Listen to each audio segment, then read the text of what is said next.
Шаймен ішкенге жұп-жұмсақ пряник сияқты печенье дайындаймыз. Бір жасағанда бір пакет шығады. Жасап көріңіз. Ең бірінші таза ыдысқа бір жұмыртқа, қант салып, жақсылап араластырып, үстіне сұйық май құйып, және қаймақ қосамыз. Мен осындай Петропавловский қаймағын қолдандым. Енді ас содасын салып, жақсылап араластырып, үстінен ұн саламыз. Ұнды қамыр қылып илейміз. Жұмсақтау қамыр болғаны дұрыс.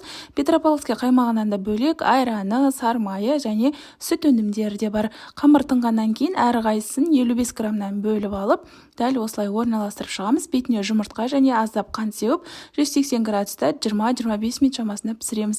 Қараңыздаршы, осындай қып-қызыл күшті болып піседі. Шаймен ішкенге ең керемет печеньенің бірі. Бұл печенье тіпті балаңыз да жасай алады. Сондықтан рецептіне лайк басып, парақшама тіркеліп, жақындарыңызға жіберіп қойыңыз. Сочный әрі майонезсіз жасалатын мына салатты ұнатпайтын жан жоқ шығар. Өте тез дайын болады. Сіз де жасап көріңіз. Ең алдымен етті майға қорып, су құйып бұқтырып аламыз. Фунчозаның осындай кеспесін қайнап тұрған суға 10 минутқа салсаңыз жібіп тұрады. Фунчозаның кеспесін салқын сумен бір жуып алуды ұмытпаңыз. Үстінен ұсақ теркадан өткізілген сәбіз және де қияр, туралған етімізді, туралған болгар бұрышы және де чеснокты приправаны салып жақсылап араластырамыз. Осымен салат дайын болды. Рецептіне лайк басып, жақындарыңызға жіберіп, міндетті түрде осы рецептпен дайындап көріңіздер. Өте дәмді болып шығады. Баршаңызға ас болсын. Үйдегі қарапайым ғана заттардан осындай дәмді соуспен жасалатын кешкі асты жасап көріңіз. Ең алдымен тауықтың төс етін видеодағыдай 4 бұрышты үлкендеу етіп бөліп аламыз. Дәміне қарай тұз, паприка, сұйық май құйып, 2 шеше сарымсағымызды күштен өткізіп, барлығын жақсылап араластырып 30 минутқа маринадқа қойып қоямыз. Сонымен қатар брокколиді алдын ала суға пісіріп дайындап алдым.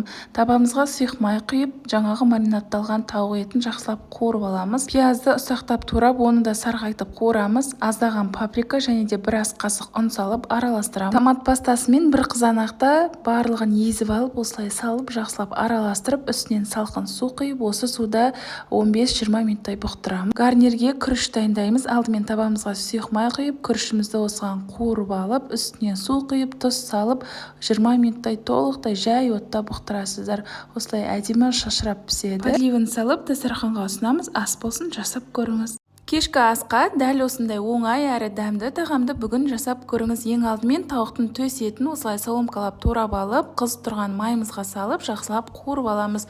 Үстінен соломка етіп туралған пиязымызды салып тураймыз. Дәміне қарай тұз, паприка саламыз.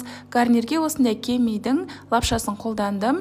Өте дәмді, езілмей, жақсы піседі. Сіздер де пайдаланып көріңіздер. Соломка етіп туралған болгар бұрышын салып, үстіне соя соусын салып, жақсылап араластырып, лапшамызды қайнаған суға пісіріп аламыз. Барлығын бірге араластырып, үстінен укроп сеуіп, осымен тағамыз дайын болды. Ас болсын, жасап көріңіздер. Кешкі асқа не жасайым деп ойланып отырсаңыз, дәл осы тағамды жасап көріңіз. Өте оңай әрі дәмді болып шығады. Ең бірінші парақшаға тіркеліп алыңыз. Етімізді осылай 4 бұрышты кубиктеп тураймыз, пиязымызды тураймыз. Қызып тұрған табаға сұйық май құйып қуырып аламыз. Сәбізді де осылай кубиктеп турап, оны да салып қуырамыз. Томат пастасынан аздап саламыз. Картопты 4 бұрышты етіп турап, үстіне су құйып бұқтырып қоямыз. Болгар бұрышын осы жерде 4 бұрышты етіп турап, барлығын алдын ала дайындап аламыз.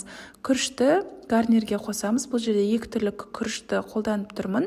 Сонымен қатар табамызға сұйық май құйып, күрішті аздап қуырып, үстіне су құйып, тұз салып, бұқтырып қоямыз. 15-20 минутта күріш пісіп қалады. Болгар бұрышын салып, үстінен аздаған су құйып, тағы 15 минут бұқтырамыз. Күрішіміз осылай әдемі шашырап піседі. Подливын салып, дастарханға ұсынамыз. Ас болсын. Бұл универсал қамырды барлық құймалы пирогтарға қолдануға болады. Мен сіздерге ерекше тары қосылған қазақша пирогтың рецептімен бөлісемін. Алдағы мерекелерде жасап көріңіз.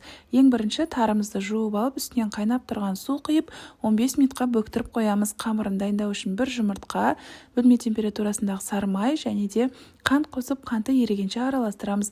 Електен өткізілген ұн, разрыхлитель салып, қамырымызды қолмен илеп, осылай толықтай біріктіреміз. Қамыр жұмсақ, жақсы қамыр болып шығады.